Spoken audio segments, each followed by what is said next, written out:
Brigade Pulpiter, 1 BHK, 2 BHK, 3 BHK flats available. Burigere Cross, Bengaluru. Please contact this number.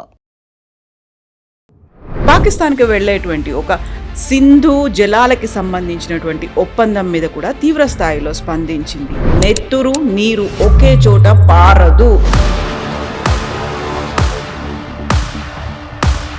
అసలు Indus water treaty అంటే ఏంటి? ట్రీటీకి టెర్రరిజంకి ఉన్నటువంటి సంబంధం ఏంటి? భారత్ ఎందుకని ఒక కట్టడి చేసేటువంటి పని చేస్తోంది?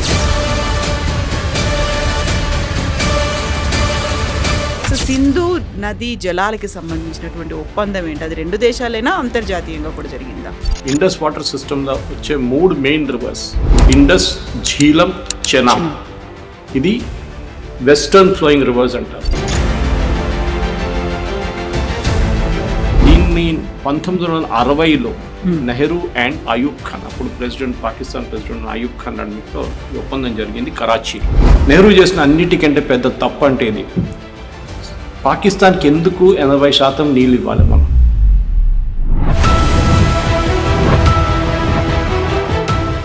ఇప్పుడు ఇండియా అక్కడ ప్రాజెక్టులు నిర్మిస్తోంది, ఆల్రెడీ దాన్ని ట్రీటీని క్లోజ్ చేసినట్టుగా దాన్ని పట్టించుకోవట్లేదు, నియంత్రిస్తోంది, వాటర్ రాకుండా చేస్తోంది అన్న. పాకిస్తాన్ మన మీద దాడి చేసినప్పుడు, టెర్రరిస్ట్ అటాక్ చేసినప్పుడు మన దగ్గర అడిగి చేశారు. అదే ఆ టైంలో సంతకం పెట్టినప్పుడు నెహ్రూ గారు, అయూబ్ ఖాన్ గారు సంతకం పెట్టినప్పుడు 1960లో ఇప్పుడు టెర్రరిజం అనే ఒక ఆస్పెక్ట్ ఉండే. ఇన్ఫ్యాక్ట్ ఫస్ట్ 1948లోనే పాకిస్తాన్ ఫస్ట్ టెర్రరిస్ట్ అటాక్ చెప్పారు మన మీద జమ్మూ కాశ్మీర్. సింపుల్ లాజిక్ అంతే, ఇంకేం లేదు.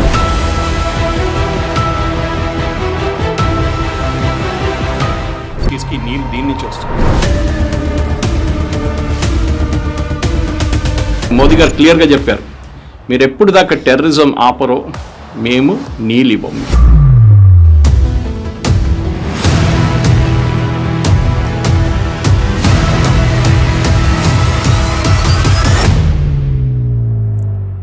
నమస్తే, నేను Kavitha. Welcome to I dream news and నిజాలు. కశ్మీర్ పహల్గామ్ మీద ఉగ్రదాడి జరిగిన తర్వాత భారత్ ధీటుగా ఆపరేషన్ సింధూర్తో జవాబు చెప్పింది. అంతేకాదు, పాకిస్తాన్కి వెళ్ళేటువంటి ఒక సింధు జలాలకి సంబంధించినటువంటి ఒప్పందం మీద కూడా తీవ్ర స్థాయిలో స్పందించింది. నెత్తురు నీరు ఒకే చోట పారదు అనే ఒక మాటతో సింధు నది జలాలకి సంబంధించి నిలిపివేస్తున్నాము అనేటువంటి మాటని, పాకిస్తాన్కి వాటర్ రాకుండా చేస్తోంది అనేటువంటి ఒక అక్కసుతో పాకిస్తాన్ ఇప్పుడు మా నీళ్లను కనుక మీరు అడ్డుకుంటే మీ చేతులను నరికేస్తాము అనే మాటతో పాటుగా తీవ్ర స్థాయిలో కూడా వ్యాఖ్యలు ఎందుకని వినిపిస్తున్నాయి.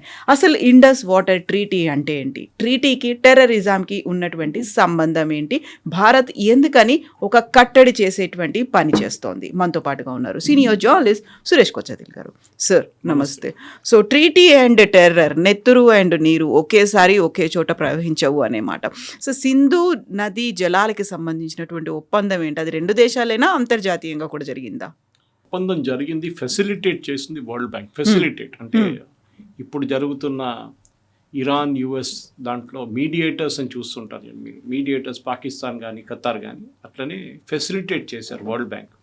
వాళ్ళకి దీంట్లో ఎక్స్పర్టీస్ ఏం లేదు, నీళ్ళ గురించి ఏం తెలియదు. కానీ ఆ టైంలో ఎక్కువ బాడీస్ లేకుండే దీని గురించి మాట్లాడడానికి, దాన్ని కూర్చోబెట్టి మాట్లాడడానికి. సో ఇండస్ ఈ వాటర్ ట్రీటీ అనేది భారత్, పాకిస్తాన్ రెండిట్లో ఒప్పందం చేశారు. దీన్ని 1960లో నెహ్రూ అండ్ అయూబ్ ఖాన్, అప్పుడు పాకిస్తాన్ ప్రెసిడెంట్ అయూబ్ ఖాన్ రెండిట్లో ఈ ఒప్పందం జరిగింది కరాచీ. దీంట్లో మెయిన్గా మనం అర్థం చేసుకోవాల్సిందంటే, ఫస్ట్ ఈ ఒప్పందం ఎందుకు చేశారో ఎవరికి అర్థం కావట్లేదు. ఎందుకంటే ఇది కంప్లీట్లీ భారతదేశంకి అసలు ఏ బెనిఫిట్ రాకుండా చేశారు నెహ్రూ. ఈ ఇండస్ వాటర్ సిస్టమ్ అనేది దాంట్లో టిబెట్ నుంచి రివర్స్ వస్తుంది, లద్దాఖ్ నుంచి వస్తుంది, చాలా మటుకు పంజాబ్ వైపుని, హిమాచల్ నుంచి వచ్చే రివర్స్ పంజాబ్ వైపు వస్తుంది. దీన్ని eastern reverse and western reverse అంటారు. ఇప్పుడు మనం పాకిస్తాన్కి వెళ్ళే ఈ 6 నదులు పాకిస్తాన్కి వెళ్తుంది లాస్ట్, ఇండస్ వాటర్ సిస్టమ్ అంటారు వాళ్ళు దాన్ని. కానీ మన దేశంలో ఉన్నప్పుడు దాన్ని 6 సపరేట్ రివర్స్గా చూసుకుంటారు. ఒకవైపు పాకిస్తాన్కి వెళ్ళేది 80% నీళ్లు మనం ఇచ్చేద్దామని పాకిస్తాన్తో ఒప్పందం పెట్టాం. ఆలోచించండి, ఇండస్ వాటర్ సిస్టంలో వచ్చే 3 మెయిన్ రివర్స్ ఇండస్, ఝీలం, చెనాబ్. ఇది వెస్టర్న్ ఫ్లోయింగ్ రివర్స్ అంటారు. అంటే టిబెట్ అండ్ లద్దాఖ్ నుంచి చెప్పాను చూడండి, అక్కడి నుంచి వచ్చి పాకిస్తాన్కి వెళ్తుంది. యాక్చువల్లీ టిబెట్ అంటే ఇట్స్ నౌ ఇట్ చైనా. అక్కడి నుంచి వచ్చే రివర్స్ అనమాట. ఇప్పుడు మీరు లద్దాఖ్కి వెళ్తే కనిపిస్తుంది, జన్స్కార్ కానీ ఇండస్ రివర్స్ కనిపిస్తుంది, చాలా బ్యూటిఫుల్ సీనరీ. నా దగ్గర దాని ఇమేజెస్ ఉంది, అది కూడా మీకు ఇస్తాను డిబేట్ మన పాడ్కాస్ట్ అయిన తర్వాత.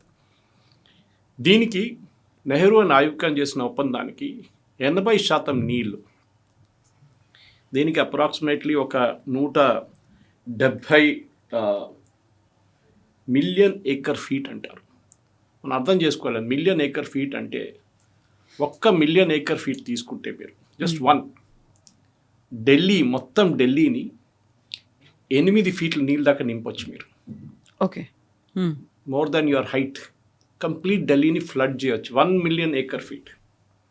ఆలోచించండి ఎంత నీళ్ళు ఉన్నాయండి. ఇది న్యాచురల్ రివర్స్, అక్కడి నుంచి ఫ్లో అవుతూనే ఉంటుంది. మన దగ్గర మాన్సూన్తో డిపెండెంట్ కాదు ఇది. ఓకే, అక్కడ స్నో మెల్టింగ్ అవుతున్నప్పుడు కానీ గ్లేసియర్స్ మెల్టింగ్ అక్కడి నుంచి వచ్చే నీళ్ళు అనమాట. మోస్ట్లీ సమ్మర్లో అది కూడా మనకు బెనిఫిట్ అది పెద్ద. అదే టైంలో మన వైపు రాజస్థాన్, ఢిల్లీ, హర్యానాలో ఇప్పుడు కూడా నీళ్ళకి పెద్ద ప్రాబ్లం ఉంది. స్టేట్స్ నడిమిట్లో మొన్న ఒక ఒప్పందం జరిగింది. ఎప్పుడు చూసినా ప్రాబ్లం ఉంటే ఢిల్లీకి వాటర్ షార్టేజ్ ఉంటుంది, ఎందుకంటే హర్యానా నుంచి నీళ్ళు రావాలి, వాలిడువరు నీళ్ళు. అదంతా ఉన్నప్పుడు 1 మిలియన్ స్క్వేర్ ఫీట్ మనకి ఇచ్చేస్తే అయిపోతుండే ఢిల్లీ ప్రాబ్లం అంతా. కానీ చేయలేదు. నెహ్రూ చేసిన అన్నిటికంటే పెద్ద తప్పు అంటే ఇది.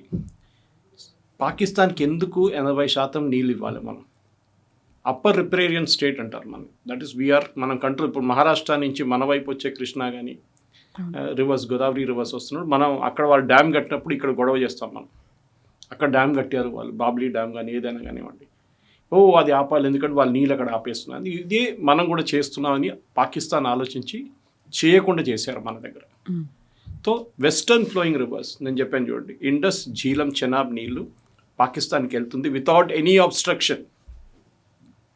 ఒప్పందంలో సంతకం పెట్టి చెప్పారు క్లియర్గా, మీరు ఒక్క డ్యామ్ కూడా కట్టకూడదు దాని మీద. నెహ్రూ ఎస్ అన్నారు. అది వర్స్ట్ పార్ట్. ఆ టైంలో నెహ్రూ వాళ్ళకి ఆల్మోస్ట్ 83 కోట్ల రూపాయలు ఇచ్చారు. We're talking of 1960s. దాని విలువ ఇప్పుడు ఆలోచించి ఎంత ఉంటుందని. 83 కోట్లు అంటే that time 6.2 million pound sterling British money. అది వాళ్ళకి పాకిస్తాన్కి నెహ్రూ గిఫ్ట్గా ఇచ్చారు. మీరు డ్యామ్ కట్టుకోండి, ఇదే నీళ్ళు మీ వైపు వచ్చినప్పుడు మీరు డ్యామ్ కట్టుకోండి. మంగళా డ్యామ్ అంతా దాంతో కట్టారు వాళ్ళు. ఆలోచించండి, మన దేశం దగ్గర డబ్బులు లేనప్పుడు పాకిస్తాన్ డబ్బులు ఇచ్చారు. And in fact one of the persons associate with Mohan Das Karamchand Gandhi. పాకిస్తాన్కి డబ్బులు ఇవ్వాలి కంపల్సరీగా అని చెప్పి ఇండిపెండెన్స్ టైంలో చాలా ప్రొటెస్ట్ చేసిన మనిషి. Of course that has nothing to do with Indus water treaty. పాకిస్తాన్కి డబ్బులు ఇవ్వాలంట మనం, వాళ్ళ ఎకానమీని పెంచుకోవడానికి. వాళ్ళ దగ్గర ఏం లేదు, మనం డెవలప్డ్ నేషన్ అయిపోయాం. అప్పుడు ఎక్కడ డెవలప్డ్ అయ్యాం మనం. Anyway that's a separate story. అదే టైంలో మనకు 3 ఈస్టర్న్ ఫ్లోయింగ్ రివర్స్ ఉంటుంది మన దగ్గర. సట్లజ్, రవి, బయాస్. ఇది హిమాచల్ ప్రదేశ్ నుంచి వస్తూ వస్తూ పంజాబ్ నుంచి వెళ్ళి లాస్ట్ పాకిస్తాన్లో జాయిన్ అయిపోతుంది. ఇది కూడా దీని మీద మనం ఏమైనా చేసుకోవచ్చు. మనం డ్యామ్లు కట్టాం, కానీ అక్కడ కూడా మనం ఎక్కువ పెట్టుబడి పెట్టలేదు.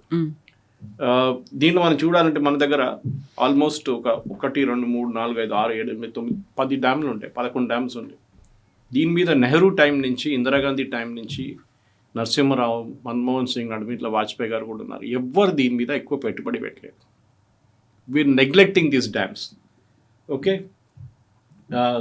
సురాల్కోట్ ఒక డ్యామ్ ఉంది, Pakal dam, Ratle, Kiru, Kwar, Dulhasti stage 1, stage 2, Kirthai stage 1, stage 2. ఈ డ్యామ్ల మీద అసలు హాఫ్ స్టేజ్లో ఆపేసాం డ్యామ్స్ని.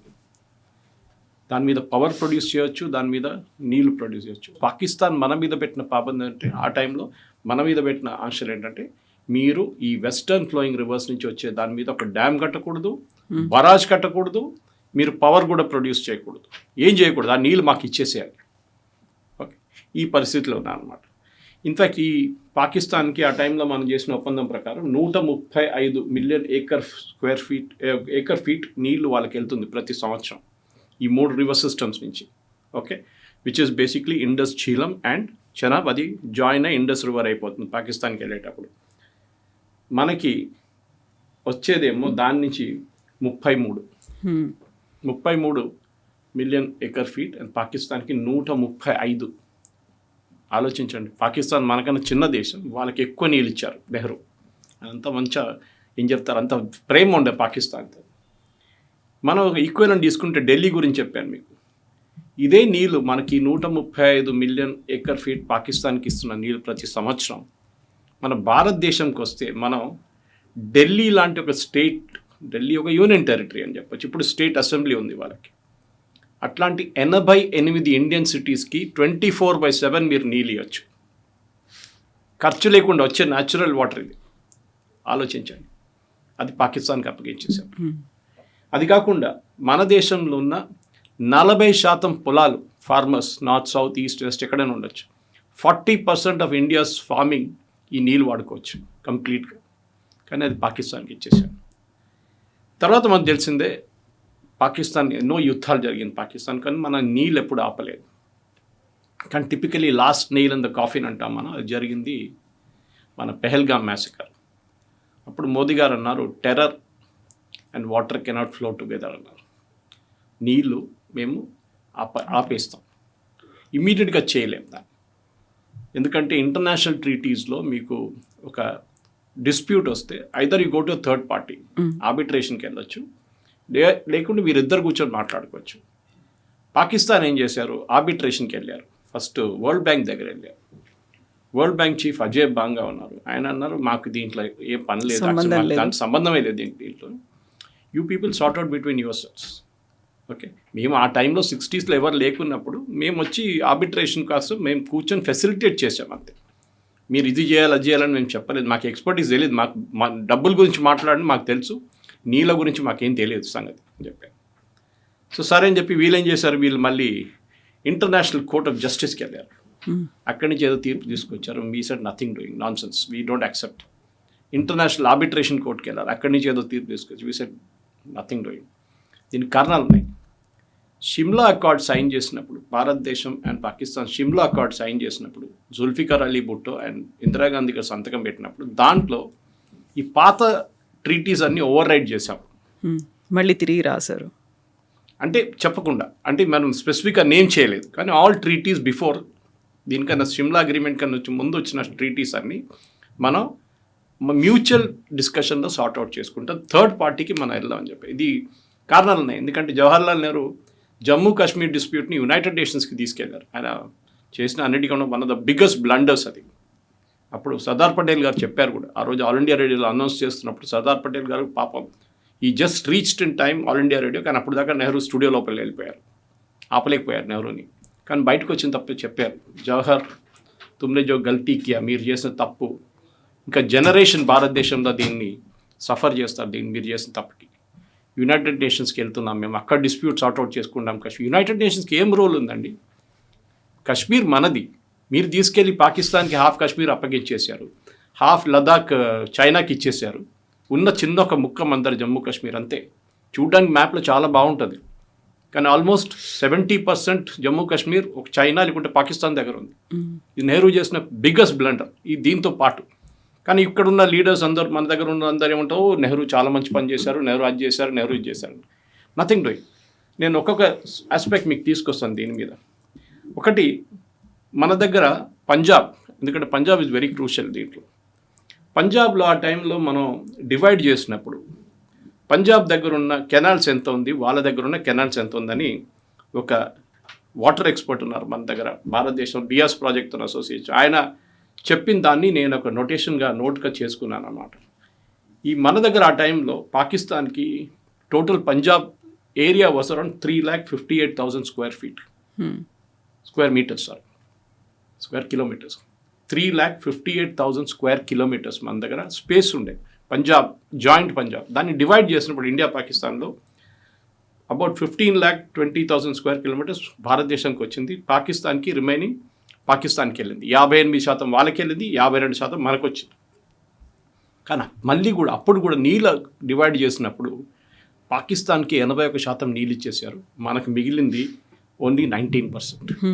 పంజాబ్ లాంటి rice wheat state, mostly wheat, ఆ స్టేట్కి 19% నీళ్ళు ఇచ్చారు. ఆల్మోస్ట్ 50-50 డివైడ్ చేసుకున్నాం మనం. మనకు కూడా అట్లీస్ట్ మినిమం ఒక 50% అని రావాలి కదా. నెహ్రూ ఓకే అన్నారు, 19% చాలు మాకు. టుడే మనం సఫర్ చేస్తున్నాం. పంజాబ్ గ్రౌండ్ వాటర్ ఇప్పుడు చాలా మట్టుకు చాలా కిందకి వెళ్ళిపోయింది. It's almost I think 300 meters Punjab ఒక బోర్వెల్తో అయితే మీరు 300 మీటర్ కిందికి వెళ్ళాల్సి వస్తుంది నీళ్ళ కోసం. అంత కిందకి పడిపోయింది వాటర్ టేబుల్. ఈ నీళ్ళు ఉంటే మనకు ఆ ప్రాబ్లం లేకుండే. ఇది ఇప్పుడు మోదీ గవర్నమెంట్ దీన్ని కరెక్ట్ చేయబోతున్నారు. అండ్ దిసి ఇప్పటి నుంచి డ్యాముల మీద పని మొదలైంది. పాకిస్తాన్ దాని మీద లవ్వోలోని కొట్టుకుంటున్నారు. సో ఇప్పుడు వాటర్కి సంబంధించి ఇంత పెద్ద ఇష్యూ జరుగుతున్నప్పుడు మనం ప్రాజెక్టులు అనేవి కూడా నిర్మిస్తున్నాం. దానికి పాకిస్తాన్ దగ్గర నుంచి పర్మిషన్స్ అనేవి ఏమీ లేకుండా, మమ్మల్ని అడగలేదు, మా కన్సెంట్ తీసుకోలేదు. ఇప్పుడు ఇండియా అక్కడ ప్రాజెక్టులు నిర్మిస్తోంది. ఆల్రెడీ దాన్ని ట్రీటీని క్లోజ్ చేసినట్టుగా దాన్ని పట్టించుకోవట్లేదు, నియంత్రిస్తోంది, వాటర్ రాకుండా చేస్తోంది అన్నప్పుడు పాకిస్తాన్ మన మీద దాడి చేసినప్పుడు, టెర్రరిస్ట్ అటాక్ చేసినప్పుడు మన దగ్గర అడిగి చేశారా? మోదీ అదే అన్నారు. ఆ టైంలో సంతకం పెట్టినప్పుడు నెహ్రూ గారు, అయూబ్ ఖాన్ గారు సంతకం పెట్టినప్పుడు 1960లో అప్పుడు టెర్రరిజం అనే ఒక ఆస్పెక్ట్ ఉండే. ఇన్ఫ్యాక్ట్ ఫస్ట్ 1948లోనే పాకిస్తాన్ ఫస్ట్ టెర్రరిస్ట్ అటాక్ చెప్పారు మన మీద జమ్మూ కాశ్మీర్లో. అప్పుడే హాఫ్ జమ్మూ కాశ్మీర్ తీసుకెళ్ళిపోయారు వాళ్ళు. ఓకే, ట్రైబ్స్మెన్ని పంపించారు. ట్రైబ్స్ కాదు వాళ్ళు, కార్గిల్ వార్ లాగానే ఆర్మీ వాళ్ళని డ్రెస్ మార్చి పంపించారు పాకిస్తాన్. అప్పుడు నెహ్రూ గారు 3 రోజులు డిలే చేశారు. దాంతో మనకి కాశ్మీర్తో ఒక పెద్ద ముక్క వెళ్ళిపోయింది పాకిస్తాన్ వైపు. లేకుండా ఇప్పుడు మనం పాకిస్తాన్ ఆక్యుపైడ్ కాశ్మీర్ అంటాం చూడండి, అది వుడ్ హ్యావ్ బీన్ అవర్స్, మన దగ్గర ఉండిపోతుండే అది. ఎనీవే, ఇప్పుడు మీరు అడిగిన ప్రశ్నకి మనం పాకిస్తాన్ దగ్గర అడగక్కర్లేదు. Shimla agreement overrides that. నేను చెప్పాను చూడండి, షిమ్లా అగ్రిమెంట్ అది అని కంప్లీట్గా పక్కదగిస్తుంది. ఎందుకంటే మనం పాకిస్తాన్ దగ్గర అడగక్కర్లేదు. మన అబేన్స్లో పెట్టాం, క్యాన్సిల్ చేయలేదు. అంటే it is like suspended animation. మేము చేసుకుంటాం. దీంట్లో మెయిన్ ఏంటంటే కవిత గారు, ఒకటి ఈ హిమాలయన్ రేంజెస్లో వచ్చే రివర్స్లో సిల్ట్ చాలా ఎక్కువ ఉంటుంది. సిల్ట్ అంటే మనం తెలుగు భాషలో చెప్పాలంటే ఇసుక. It is sand. ఇప్పుడు మన శ్రీశైలం తీసుకోండి, శ్రీశైలంలో చాలా మటుకు శాండ్ ఉంది కింద. మన దాన్ని డ్రెజ్ చేసి బయటికి తీస్తే నీళ్ళు ఇంకా కెపాసిటీ పెరుగుతుంది, నీళ్ళ ఫిల్లింగ్ కెపాసిటీ. కానీ చేయలేకపోతున్నాం. ఎందుకు? స్లూయిస్ గేట్స్ అంటాం మనం. ఈ స్లూయిస్ గేట్స్ అంటే ఓపెన్ చేసే గేట్ మనం చూసుంటాం, అది పైన ఉంటుంది మన దగ్గర. హిమాలయన్ రేంజెస్లో అది కింద ఉండాలి. ఎందుకంటే మీరు అది ఒకసారి ఓపెన్ చేశారనుకో, ఇసుక కిందకి వెళ్ళిపోతుంది, నీళ్ళ ప్రెషర్తోనే అది కొట్టుకొని వెళ్ళిపోతుంది. మీరు అక్కడ తీసుకెళ్ళి డ్రెడ్జింగ్ ఎక్విప్మెంట్ పెట్టి డ్రెడ్జ్ చేయడం అంటే అది చాలా పెద్ద ప్రాబ్లం, చేయలేరు. అంత డెప్త్ ఉంది అది రివర్కి. తో ఇది పాకిస్తాన్ మనకి అనుమతించలేదు. ఆలోచించండి, వాళ్ళ అగ్రిమెంట్లో రాసి పెట్టారు that you cannot install lower sluice gates. ఇప్పుడు ఏమైపోయింది, మన దగ్గర చెప్పిన కొన్ని డ్యామ్స్ ఉన్నాయి చూడండి. ఈవెన్ మన దగ్గర బాక్రా 60sలో కట్టాం మనం. నేను ఒకసారి కాలేజ్ ఎక్స్కర్షన్లో వెళ్ళాను అక్కడ బాక్రానంగల్ డ్యామ్కి. It's an anti gravity dam. ఆ టైం మన దగ్గర 5 పైసే కాయిన్ ఉండే. ఆ కాయిన్ని మీరు ఇట్లా ఫ్లిప్ చేస్తే అది గాలిలో ఉండిపోతుంది చాలాసేపు. It's an anti gravity dam. ఆ హైట్లో కట్టారు వాళ్ళది. దాని తర్వాత బిఎస్ఎన్ సట్లజ్ మీద డ్యామ్స్ కట్టారు. ఓకే, రంజిత్ సింగ్ డ్యామ్, అది చాలా డ్యామ్స్ కట్టారు 60s, 70s. తర్వాత ఇప్పుడు 2010లో కూడా డ్యామ్స్ కట్టాం మనం. అది మనకు రైట్ ఉంది ఆ డ్యామ్స్ మీద. అక్కడ కూడా సిల్ట్ ఫామ్ అయిపోయింది. మనం దాన్ని క్లీన్ చేయలేకపోతున్నాం. దాంతో మన క్యారింగ్ కెపాసిటీ తగ్గిపోయింది. ఇప్పుడు మోదీ గవర్నమెంట్ ఏం డిసైడ్ చేస్తాం, మాన్యువల్ సిల్టింగ్ చేస్తాం. అది ఎక్విప్మెంట్ తెచ్చుకొని మన ఇన్ డెప్త్ చేసే సబ్మెరీన్ లాంటి దాంట్లో కూడా ఉంటుంది. మనం మట్టి బయటకు తీయొచ్చు, పంప్ చేసి బయటకు తీయొచ్చు శాండ్ని. అది ఇప్పుడు మొదలు పెట్టారు. దాంతో ఏమవుతుందంటే ఇప్పుడున్న కెపాసిటీ ఉందని చూడండి, దాన్ని డబుల్ అయిపోతుంది నీళ్ళ కెపాసిటీ, హోల్డింగ్ కెపాసిటీ మనది. యాక్చువల్లీ పంజాబ్లో ఉన్న పాకిస్తాన్ పంజాబ్లో ఉన్న వాళ్ళు ఎప్పుడు అంటారు, భారతదేశం మమ్మల్ని కాపాడుకుంటారు, ఎస్పెషల్లీ లాహోర్ వాళ్ళు. ఎందుకంటే మన వైపు నుంచి వెళ్ళే ఈస్టర్న్ ఫ్లోయింగ్ రివర్స్, మనం డ్యామ్ కట్టామని చెప్పి పాకిస్తాన్లో వరదలు రావట్లేదు. వరదలు వచ్చే సీజన్లో మనం డ్యామ్ నింపుకుంటాం నీళ్లు. అదే నీళ్ళు మనం పాకిస్తాన్ వైపు ఇడిచామనుకోండి, మనం చేసాం. మనం ఒకసారి we just open the gates, పోయి చూద్దాం ఏమవుతుందని. మొత్తం కంప్లీట్లీ పోయింది వాళ్ళు, పాకిస్తాన్ ఒక వైపు కంప్లీట్ వైప్ అవుట్ పోయింది. ఇది మనం చేయలేదు. We were decent enough. మనం చెప్పాం నో ప్రాబ్లం, మనం కాపాడుకుంటాం మిమ్మల్ని. We will make sure that you don't lose any, మీరు లైఫ్ కానీ మీ లైఫ్ స్టాక్ కానీ మీ మీరు భవిష్యత్తు ఏం పోదు, మీరు బాగానే ఉంటారు, మేము చూసుకుంటాం ఎటువైపు అని చెప్పి. కానీ పాకిస్తాన్ ఇప్పుడు ఏమంటున్నారు, మీరు ఈ డ్యాములు కడితే, మీరు ఏమైనా చేస్తే వెస్టర్న్ ఫ్లోయింగ్ రివర్స్ మీద మేము ఈ చేయి కోసిస్తాము. కంప్లీట్గా పాకిస్తాన్ అంతా డ్రై అయిపోతుంది కాబట్టి మేము చూస్తూ ఊరుకోము. ఎస్, ఎందుకు? అది వాళ్ళు చేసిన తప్పే కదా, మనం చేయలేదు కదా. పెహల్గాం ఎవరు చేయించారు? నెహ్రూ గారు ఒక సంతకం పెట్టారని చెప్పి మనం ఎప్పుడు దాన్ని అంగీకరించాలని లేదు కదా. ఆయన ఆ టైంలో చేసిన తప్పు. 63 కోట్లు మీకు ఇచ్చారు డ్యామ్ కట్టడానికి. ఇప్పుడైతే దానికి విలువ ఎంత ఉంటుంది మనకు తెలుసు. ఇదంతా చేసిన తర్వాత మా మీద మీరు కన్సిస్టెంట్గా టెర్రరిస్ట్ అటాక్ చేస్తున్నారు. So why should be help you? Simple logic, అంతే, ఇంకేం లేదు. సో మనం చెప్తున్న దాని ప్రకారం ఇప్పుడున్న దాంట్లో మీరు బిలీవ్ చేయరు, ఈ నెహ్రూ గారు ఇచ్చిన డబ్బులతో కట్టిన డ్యామ్లే మంగళా డ్యామ్ అని చాలా డ్యామ్స్ ఉన్నాయి పాకిస్తాన్లో. వాళ్ళు దాని నుంచి పవర్ ప్రొడ్యూస్ చేసుకుంటున్నారు. వేరస్ మన వైపు కండిషన్ ఏం పెట్టారు, మీరు పవర్ ప్రొడ్యూస్ చేయకూడదు. ఆలోచించండి, పవర్ ప్రొడ్యూస్ చేయకూడదు. ఇది మనం ఈవెన్ ద డ్యామ్ స్టోరేజ్ డ్యామ్స్లో కూడా మీరు స్టోరేజే పెట్టుకోవాలి. దట్ టు బరాజ్ లెవెల్లో ఒక 30 ఫీట్ 40 ఫీటే పెట్టుకోవాలి, దానికన్నా ఎక్కువ మీరు పెట్టకూడదు. వాట్ ఈస్ ద లాజిక్ నాకు అర్థం కాదు. ఇది ఎట్లా అగ్రీ చేశారు నెహ్రూ గారు అర్థం కావట్లేదు. ఇప్పుడైనా మోదీ గవర్నమెంట్ మూవ్ తీసుకొచ్చిన తర్వాత మనం పాకిస్తాన్లో ప్యానిక్ అని చూస్తున్నాం. ఎందుకంటే వాళ్ళకి నీళ్ళు లేనప్పుడు పాకిస్తాన్ ఫర్ ఎగ్జాంపుల్ కవిత గారు వాళ్ళది ఇండస్ వాటర్ సిస్టమ్ నుంచి వచ్చే నీళ్ళతో 78% వాళ్ళ ఇరిగేషన్ ఈ నీళ్ళతో జరుగుతుంది. పాకిస్తాన్లో ఉన్న పొలాలు అంటే అక్కడున్న ఫార్మర్స్కి 78% నీళ్లు through the Indus water system వస్తుంది. వాళ్ళకి డ్రింకింగ్ వాటర్ చాలా పెద్ద సిటీస్ కరాచీ కానీ లాహోర్ కానీ మిగతా అన్ని సిటీస్కి నీళ్ళు దీని నుంచి వస్తుంది. ఇది ఆపేసామనుకోండి, తాగడానికి నీళ్ళు ఉండదు, పొలాలకి వాళ్ళు పనిచేయడానికి నీళ్ళు ఉండవు. We should do it. మనం వాళ్ళని నేర్పియాల్సిన లెసన్ ఇది. ఎప్పుడు అంటాం the next world war will be fought over water అని, నీళ్ళ కోసమే యుద్ధాలు జరుగుతాయి అనేది. ఇది కరెక్ట్, చేయనియండి యుద్ధం, నో ప్రాబ్లం. వాళ్ళు ఏమంటున్నారు, మీరు డ్యాములు కట్టారా, మేము మిసైల్తో దాన్ని కూర్చేస్తాం, చూద్దాం. మా దగ్గర ఆల్రెడీ డ్యామ్స్ ఉన్నాయి కదా ఈస్టర్న్ ఫ్లోయింగ్ రివర్స్ మీద, అది మీరేం చేయలేరు, అది ఒప్పందంలో రాదు. ఇండస్ వీట్ ఇన్ఫ్యాక్ట్ ఇండస్ వాటర్ ట్రీట్లో ఇండస్ అనే ఒక రివర్ ఒరిజినల్ ఇండస్, మన సింధు నది అంటాం దాన్ని, అది ఒరిజినేట్ చేస్తుంది చైనాలో. ఈ ఒప్పందంలో అది లేదు actually. We're not defining it directly. Only పాకిస్తాన్లో వెళ్ళి మర్జ్ అయినప్పుడు ఒకటే రివర్ అయిపోతుంది, అక్కడి నుంచి ఇండస్ వాటర్ ట్రీటీ స్టార్ట్ అవుతుంది. ఆలోచించవచ్చు. Whereas these two rivers Jhelum and Chenab ఆ ట్రీటీలో వస్తుంది అనమాట ఫస్ట్. సో ఇప్పుడున్న పరిస్థితుల్లో కవిత గారు ఐ థింక్ భారతదేశం తీసుకున్న మోదీ గవర్నమెంట్ తీసుకున్న నిర్ణయం చాలా మంచిది. దట్ పాకిస్తాన్ కమ్ డౌన్, వాళ్ళు దిగి వచ్చి కూర్చొని మన దగ్గర రిక్వెస్ట్ చేయాలి, మేము ఇప్పటి నుంచి ఏం చేయం మీకు, మేము sorry we will not do any terrorist act అంటే అప్పుడు మనం ట్యాప్ ఓపెన్ చేస్తాం. కాబట్టి మనం టెర్రరిజానికి ట్రీటీకి లింక్ పెట్టినప్పటికి కూడా మాకు వాటర్ రాలేదు కాబట్టి మేము ఈ చేతులు నరికేస్తాం, ఏవైతే నీళ్లను ఆపాలనుకుంటున్నాయో, లేదు మీరు డ్యాములు కడుతున్నారు అంటే మేము పేల్ చేస్తామన్నప్పుడు still they are using the language, అదే భాష, అదే బాడీ లాంగ్వేజ్ అన్నీ అవే ఉన్నప్పుడు వాళ్ళ దగ్గర నుంచి ఒక చేంజ్ వస్తుందని మనం ఎందుకు భావిస్తాం? ఎట్ ద సేమ్ టైం అక్కడ ఉన్నటువంటి కామన్ పబ్లిక్ ఉన్నారు, అక్కడ వాళ్ళకి తినడానికి తిండి లేదు, పండించుకోవడానికి వాటర్ లేదు అనుకున్నప్పుడు వాళ్ళ మీద మనం ఎందుకు ఒక రివెంజ్ లాగా తీసుకుంటున్నాము అనేటువంటి మాట ఉంది కదా. కరెక్టే, హ్యూమన్ కన్సిడరేషన్ అక్కడ ఉందంటాను. కానీ ఇది గాజా లాగా అయిపోతుంది. గాజా ప్రజల మీద ఇజ్రాయెల్ దాడి చేస్తున్నా అంటే ఆ రోజు అక్టోబర్ 7వ తారీఖు 3 సంవత్సరాల ముందు ఇజ్రాయెల్ మీద దాడి జరిగినప్పుడు అక్కడున్న వేలాది ఆల్మోస్ట్ 1200 సివిలియన్స్ని చంపినప్పుడు, మహిళలను రేప్ చేసినప్పుడు, పిల్లల్ని చంపేసినప్పుడు దాంట్లో ఆల్మోస్ట్ 60% మంది సివిలియన్స్ వచ్చారు గాజా నుంచి.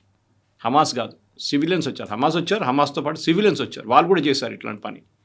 అప్పుడు పాకిస్తాన్ దగ్గర కూడా మనం అదే అడుగుతాం కదా, మీ దగ్గర టెర్రరిస్ట్ ఉన్నారు, హఫీజ్ సయద్ కానీ లష్కర్ తైబా వాళ్ళు కానీ, వీళ్ళందరూ మీ దగ్గర కూర్చున్నప్పుడు వాళ్ళని మాకు అప్పగించేసేయండి, అయిపోతుంది మాట. మీరు ఎందుకు పెట్టుకున్నారు వాళ్ళని?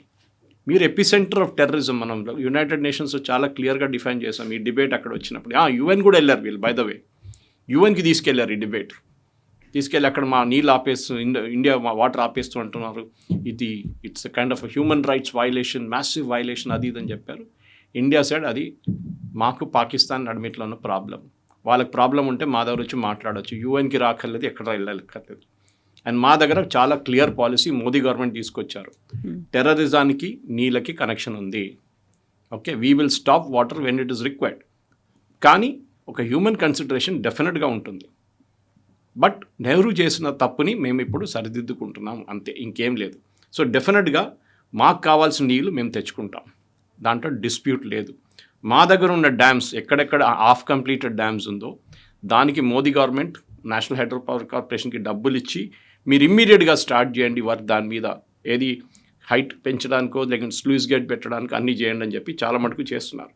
సో మనం చూస్తున్నాం ఇప్పుడు పాకిస్తాన్లో ఇంకో ప్రాబ్లం వచ్చింది. తమాషా ఏంటంటే కవిత గారు, వాళ్ళకి అన్నిటికంటే పెద్ద ప్యానిక్, ఈ ఇండస్ రివర్ సిస్టమ్ నుంచి చైనా వాళ్ళకి $50 బిలియన్ ఒక ప్రాజెక్ట్ సజెస్ట్ చేశారు, 5 పెద్ద డ్యామ్లు కట్టడానికి, okay, on this hydro electric power మీద $50 బిలియన్. అది China economic, Pakistan China economic corridor separate, ఇది సపరేట్, $50 బిలియన్.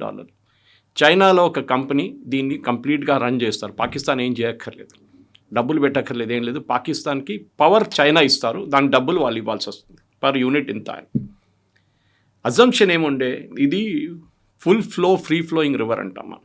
అంటే సంవత్సరం మొత్తం నీళ్ళు ఉండాలి దాంట్లో, అప్పుడే ఈ పవర్ ప్రొడ్యూస్ అవుతుంది. ఈ చైనా వాళ్ళు పెట్టబోయే ప్రాజెక్ట్ మీద ఇప్పుడు సడన్గా వాళ్ళు డబ్బులు పెట్టారు, డ్యాములు కట్టడం మొదలు పెట్టారు, మనమే నీళ్ళు ఆపేశారు.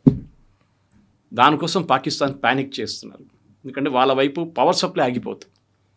ఆల్మోస్ట్ 27% పాకిస్తాన్ పవర్ సప్లై ఈ ఇండస్ నుంచి వస్తుంది. అది కాకుండా ఇంకొక 18% కూడా ఇది మైనస్ ఉన్న వీళ్ళ చిన్న చిన్న ట్రిబ్యూటరీస్ నుంచి వస్తుంది. నేను మంగళా డ్యామ్ చెప్పాను, చాలా డ్యామ్స్ ఉన్నాయి వాళ్ళ దగ్గర. ఇదంతా మనం ఇచ్చిన డబ్బులతో కట్టారు. ఇప్పుడు చైనా కట్టబోతున్నారు. ఈ చైనా కట్టబోయే ప్రాజెక్ట్ మీద మనం ఇప్పుడు వీఆర్ పుట్టింగ్ కండిషన్ అన్నమాట. This is called the China Pakistan economic corridor investment కాంతోన. ఇది హైడ్రో ఇండస్ క్యాస్కేడ్ ప్రాజెక్ట్ అని చెప్పి చైనా ప్రపోజ్ చేసి స్టార్ట్ చేశారు. ఇది బేసిక్లీ గిల్గిత్ బాల్టిస్తాన్ ఏరియాలో 5 డ్యాములు కట్టబోతున్నారు, మొదలు పెట్టారు కూడా వర్క్. ఇప్పుడు చైనా దానికి ఏం చేయాలని పాకిస్తాన్ దగ్గర అడుగుతున్నారు. ఇది కట్టకపోతే మేము తీసేస్తాం ఈ డ్యామ్ని, మాకు ఇంకా డబ్బులు ఎందుకు పెట్టాలని చెప్పి. పెట్టిన డబ్బులు పోయినాయి. వాళ్ళు ఎట్లా రికవర్ చేసుకుంటారు పాకిస్తాన్ దగ్గర నుంచి అది. కానీ నీళ్ళు రాకపోతే అది కూడా కంటిన్యూస్ ఫ్లోయింగ్ రివర్ ఉండాలి. ఏదో మాన్సూన్ సీజన్లో మన దగ్గర ఉన్న డ్యామ్లో వచ్చే నీళ్ళు లాగదు, మనం దాన్ని ప్రొడ్యూస్ చేసుకో. శ్రీశైలంలో నాన్ మాన్సూన్ పీరియడ్లో మనం దాన్ని వాడం, నీళ్ళు డ్రింకింగ్కి వాడుకుంటాం, తాగడానికి నీళ్ళు వాడుకుంటాం, పొలాలకు ఉన్న ఇరిగేషన్కి వాడుకుంటాం, పవర్కి వాడుకోం. అప్పుడు ఒక హైట్కి వచ్చినప్పుడు then we will start producing power. Nagarjuna Sagar కానీ శ్రీశైలం కానీ ఎక్కడైనా కానివ్వండి. ఇప్పుడు ఇది చైనా ప్రాబ్లం ఏంటంటే అది కంటిన్యూస్ ఫ్లో ఉండాలి త్రూ అవుట్ ద ఇయర్. మన దగ్గర 532 మీటర్లు ఉందంటే Srisailam for example, I don't know the exact height, అదే 532 త్రూ అవుట్ ది ఇయర్ ఉండాలి. అది జరగదు ఎప్పుడు, అన్లెస్ మనం రెగ్యులర్గా వాళ్ళకి నీళ్ళు పంపిస్తుంటే పాకిస్తాన్కి. మనం ఆపేసామో పాకిస్తాన్ ఈజ్ డెడ్. అది ఇప్పుడు జరుగుతుంది అనమాట. ఇప్పుడు మన దగ్గర ఉన్న దాని ప్రకారం ఈ ఇన్వెస్ట్మెంట్, వీళ్ళు పెట్టిన ఇన్వెస్ట్మెంట్ మొత్తం పోతుంది. It be completely a waste of Pakistan's time. వాళ్ళ చైనాకి $50 బిలియన్, అట్లీస్ట్ 32 బిలియన్ వాళ్ళు రిటర్న్ ఇవ్వాల్సి వస్తుంది. కానీ పాకిస్తాన్ దగ్గర డబ్బులు లేవు. ఇప్పుడు టెర్రరిజం అనేది మనకు చాలా ఇంపాక్ట్ చూపిస్తోంది. అమాయకులు అనామకులు అయినటువంటి వాళ్ళందరూ పోతున్నారు అనుకున్నప్పుడు డైరెక్ట్గా అటాక్ అనేది ఆ టెర్రర్ బేస్ క్యాంపుల మీద చేయకుండా, లైక్ ఆపరేషన్ సింధూర్ సమయంలో చేసినట్టుగా 9 టెర్రర్ బేస్ క్యాంపుల మీద చేశామన్నప్పుడు ఇప్పుడు ఇండైరెక్ట్గా మళ్ళీ అటాక్ చేస్తున్నాము అని చెప్పినప్పటికీ ఆ టెర్రరిజంతో ఎటువంటి సంబంధం లేనటువంటి ప్రజల మీద ఇంపాక్ట్ చూపిస్తోంది. మనమేమో అక్కడ మీరు అటాక్ చేస్తేనే మేము మళ్ళీ యుద్ధం మొదలు పెడతాము, వీఆర్ జస్ట్ వెయిటింగ్, మీరు అటాక్ చేయండి మేము మిమ్మల్ని మ్యాప్లో లేకుండా చేస్తామని. ఈ లాజిక్ ఎందుకు? మనకి అక్కడ డైరెక్ట్గా చేయొచ్చు, దాన్నేమో చేయకుండా ఆపి ఉంచుతున్నాము. ఎవరైతే ఎఫెక్ట్ చూపిస్తున్నారో వాళ్ళని అలాగే ఉంచుతున్నాము, బట్ ఇక్కడ ఉన్నటువంటి ప్రజల మీద ఎందుకని ఇంపాక్ట్ చూపిస్తున్నాము? మన ప్రజలు మనం చూసుకోవాలి కదండి. మీకు ఎగ్జాంపుల్ ఇచ్చాను, 1 మిలియన్ ఏకర్ ఫీట్తోని ఢిల్లీకి మనం 24/7 నీళ్ళు ఇవ్వచ్చు. 1 మిలియన్. పాకిస్తాన్కి ఇచ్చే 135 మిలియన్ ఏకర్ ఫీట్లో 30 ఎక్స్ట్రా ఇచ్చేసాడు. మనకి ఇప్పుడు 30 ఇస్తున్నారు, 60 ఇచ్చే మనకి రాజస్థాన్, పంజాబ్, హర్యానా, ఉత్తరప్రదేశ్ మొత్తం మనం ఇరిగేషన్ కెనాల్స్ పెట్టుకోవచ్చు. ఆల్రెడీ మన దగ్గర రాజస్థాన్కి వెళ్ళే పంజాబ్, హర్యానా దగ్గర నుంచి ఇందిరాగాంధీ కెనాల్ ఒకటి ఉంది. We can fill up that also. South దాకా తీసుకెళ్ళచ్చు మీరు నీళ్ళు కావాలంటే. South India network of canals తయారు చేసుకొని మన రివర్ లింకింగ్ ప్రాజెక్ట్ అని చెప్పాను చూడండి, సురేష్ ప్రభు గారు మినిస్టర్గా ఉన్నప్పుడు అబ్దుల్ కలాం గారు కూడా ప్రపోజ్ చేశారు. We can do that. మనం ఎందుకు ఇవ్వాలి? ఇదే నా ప్రశ్న. ఇదే మోదీ గవర్నమెంట్ కూడా ఇదే అడుగుతున్నారు. మేము మా పైపు నుంచి మేము జెంటిల్మెన్స్ అగ్రిమెంట్ ఉండే దాన్ని మేము పాటిస్తున్నాం, మీరు పాటించారా? ఇదే అయూబ్ ఖాన్ నెహ్రూతో ఇంకో సంతకం పెట్టారు కవిత గారు, అది మీకు తెలిసి ఉంటుంది. ఏంటి? మైనారిటీస్ని కాపాడుకుంటాం. అక్కడ హిందువులు ఉన్నారు, హిందూ, సిక్, జైన్, పార్సీస్ అందరు ఉన్నారు అక్కడ, క్రిస్టియన్స్ ఆల్సో. మనకి ఇండిపెండెన్స్ వచ్చినప్పుడు పాకిస్తాన్లో 18% హిందువులు ఉండే, ఇప్పుడు 1% కూడా లేదు. ఎవరు వైలేట్ చేశారండి రూల్స్? మన దగ్గర ఉన్న ముస్లిం డబుల్ అయిపోయారు, ఆల్మోస్ట్ 17%, 30% దాకా వచ్చేసారు. బంగ్లాదేశ్లో కూడా తగ్గిపోయింది. ఎవరు చేశారు? అప్పుడు మీరు నీళ్ళ గురించి మాట్లాడుతున్నప్పుడు మనం పాపులేషన్ గురించి మాట్లాడుతాం. మీరు హిందువుల్ని ప్రొటెక్ట్ చేయట్లేదు, అక్కడ హిందువుల మీద అటాక్ ఎందుకు జరుగుతుంది, క్రిస్టియన్స్ మీద బ్లాస్ఫమీ అటాక్స్ ఎందుకు జరుగుతుంది, అది ముందు మాట్లాడండి మాతోని. Then we will speak about river basin. ఇట్లాంటి డిస్ప్యూట్ చాలా దేశాలు జరిగినాయి, ఇది కొత్తదేం కాదు కవిత గారు. మీరు ఈజిప్షియన్ రీజన్లో, మీరు ఆఫ్రికన్ రీజన్లో నీళ్ళ డిస్ప్యూట్స్ ఉంటుంది. మన దగ్గర ఉంది కదా, కావేరీ మీద ఎంతో పెద్ద గొడవ జరుగుతుంది. కావేరీ ఇప్పుడు కర్ణాటక, తమిళనాడు ఆర్గ్యూ చేస్తుంటారు, మాకు నీళ్ళు కావాలి, వీళ్ళంటారు మాకు నీళ్ళు లేవు, మేము ఎట్లా ఇవ్వాలి మీకు నీళ్ళు. రైట్స్ కూడా జరిగింది బెంగళూరులో. మన దగ్గర అట్లాంటి ఎందుకు, మన Krishna Godavari again same problem. Yeah. Okay, Andhra Maharashtra problem, Andhra Telangana problem. అదే వాటర్ ఎక్స్పర్ట్స్ ఏమంటున్నారంటే మన దగ్గర ఉన్న ఈ గొడవ చూడండి, these are all 0.5 million acre feet నీళ్ళ కోసం కొట్టుకుంటున్నాం. 0.5. మనకి అక్కడ పాకిస్తాన్కి 135 మిలియన్ ఎకర్ ఫీట్ ఇచ్చేస్తున్నాం. ఇక్కడ 1 మిలియన్ ఎకర్ ఫీట్ కూడా లేదు, టోటలీ డిస్ప్యూట్స్ అన్నీ కలుపుకుంటే. మనకు దాని నుంచి ఇంకొక 20% మనకు నీళ్ళు వస్తే ఆలోచించండి, మనం ఇండియా మన ఏం చెప్తారు, food production it will go like crazy. మన గ్రౌండ్ వాటర్ రీఛార్జ్ అయిపోయింది మొత్తం. దాన్ని చేయకుండా నెహ్రూ మొత్తం పాకిస్తాన్కి ఇచ్చేసారు. తీసుకోండి, మేము చాలా ఏం చెప్తారు, we're very open hearted people, ఉదార స్వభావం. మహాత్మా గాంధీ కూడా చెప్పారు, ఆయన వాళ్ళకి 150 కోట్లు అప్పుడు 100 కోట్లు ఇవ్వాలి పాకిస్తాన్కి, పాపం వాళ్ళ దగ్గర ఏం లేదు. ఏం చేశారు, మళ్ళీ మన మీద యుద్ధం చేశారు ఆ డబ్బులు తీసుకొని వాళ్ళు. ఓకే, ఈ డ్యాములు కట్టుకున్నారు మీరు, ఇప్పుడు మేము ఇచ్చిన డబ్బులు అది మాకు రిటర్న్ ఇచ్చేసేయండి, మాకు ఈ ప్రజెంట్ వాల్యూలు ఇవ్వండి. We will not give water, simple. మీరు ఎప్పుడు దాకా, మోదీ గారు క్లియర్గా చెప్పారు, మీరు ఎప్పుడు దాకా టెర్రరిజం ఆపరో మేము నీళ్ళు ఇవ్వం మీకు. The day you stop terrorism, sponsoring terrorism, ఆ రోజు మేము మీకు నీళ్ళు ఇవ్వడానికి మేము అంగీకరిస్తాం, కావాలంటే. అది కూడా దట్ ఈస్ మేము ఓపెన్ హార్టెడ్గా ఉంటే మీకు నీళ్ళు ఇస్తాం, లేకుండా అది కూడా లేదు. సింపుల్. ఇది పాకిస్తాన్ ప్రజలకు ఇచ్చే మెసేజ్ కాదు, వాళ్ళు గవర్నమెంట్ మీద ప్రెషర్ పెట్టాలి. కానీ పాకిస్తాన్లో మనకు తెలుసు డెమోక్రసీ అనేది లేదు, అక్కడ ఆర్మీ నడిపిస్తారు. ఓకే, పాకిస్తాన్ అదే కదా, army, a civilian administration army నడిపిస్తారు. No, let Pakistan suffer, no problem. At least ఇప్పుడైనా వాళ్ళు కొంచెం సెన్స్కి వస్తారు. పెహల్గాం చేసినప్పుడు 10 సార్లు ఆలోచించాలుండే, ఉరీ చేసినప్పుడు ఆలోచించాలుండే, పుల్వామా చేసినప్పుడు ఆలోచించాలి, ఏం ఆలోచించలేదు కదా.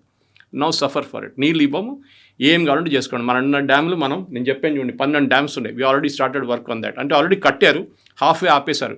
ఇప్పుడు మన దగ్గర ఉన్న దీనికన్నా ముందున్న గవర్నమెంట్స్ అందరూ. ఇప్పుడు దాన్ని మోదీ గవర్నమెంట్ ఒక ఏం చెప్తారు, ర్యాపిడ్ ఫేస్లో, ఒక మిలిటరీ స్టైల్ ఫ్యాషన్లో దాన్ని ఫినిష్ చేసేస్తున్నారు. ఆల్మోస్ట్ ఇంకొక 2-3 సంవత్సరాల్లో there be huge amount of water మనం కలెక్ట్ చేసుకొని మనం రాజస్థాన్, పంజాబ్ అండ్ హర్యానాకి ఇవ్వచ్చు. అక్కడి నుంచి లోవర్ రిప్రేరియన్ స్టేట్స్ కూడా వెళ్ళొచ్చు, అది ఈవెన్ యూపీకి వెళ్ళొచ్చు. Yes, sir. Thank you so much. Thank you very much. Thank you.